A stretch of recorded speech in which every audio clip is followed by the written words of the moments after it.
Sebastian Mendel Martinez, MMAnytt, here in Houston for UFC 192, where Sergio Pettis faces off with Chris Cariaso.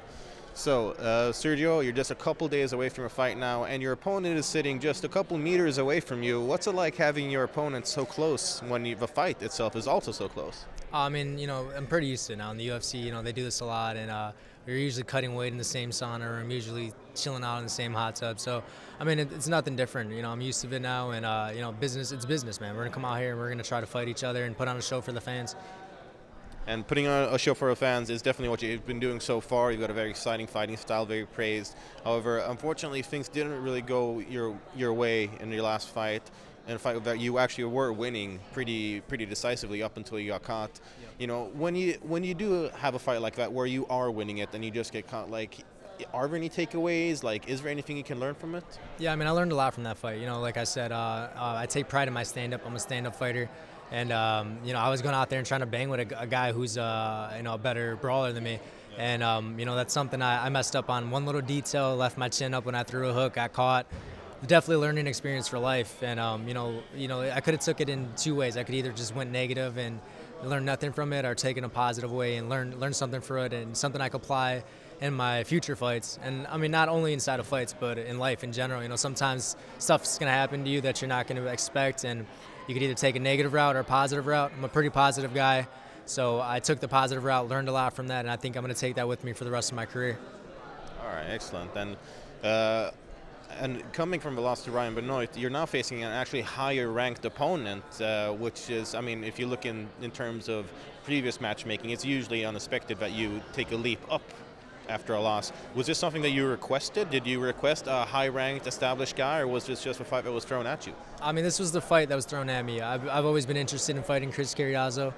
Been watching the guy since I was in high school, man. I've been watching him since he was in the WEC days and UFC, fighting at 135, and now he's at the 125 division. So this is an honor for me, fighting such a veteran in the sport. He's been around for a while. Now it's my turn to go out there and try to face him and take this challenge with my full capability. All right, nice. Now, you came into MMA kind of a little bit in the shadow of your brother, Anthony Pettis, and a lot of people were, constantly saying, oh, it's Anthony Pettis' brother. Do you feel that you've come away, stepped out of his shadow and become more your own fighter, or do you maybe have a little way to go until then? Yeah, I mean, I feel like I still have some ways to go. I'm making my name for myself. And my first couple of fights, I had that pressure on me that I feel like I added to myself, that I had to live up to Anthony's standards, and I had to try to be like my brother. But in reality, I'm a whole different person than my brother.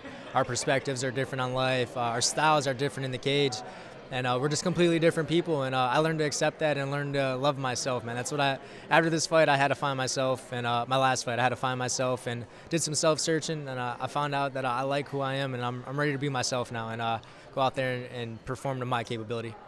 So would you say you've matured a little bit, not just in your fighting style, but in your fighting mentality as well? Yeah. I think this is the most mature I feel in MMA and also in life. I've learned a lot about myself.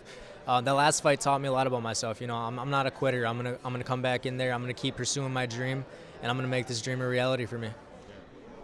Now, obviously, a win over a high-ranked opponent like Cariaso would throw you right in the mix with the top dogs of a division. But of course, you have to defeat him first. How do you go about doing so?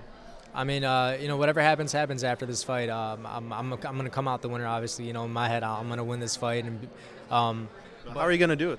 I'm gonna do it the way I'm gonna do it a different way. Actually, I'm not gonna give you away the secrets. You guys have to watch Saturday, but I'm gonna do it a different way and come out and be myself and perform, not only in the stand-up, but be more of a mixed martial artist. Wherever it goes, I'm gonna be ready.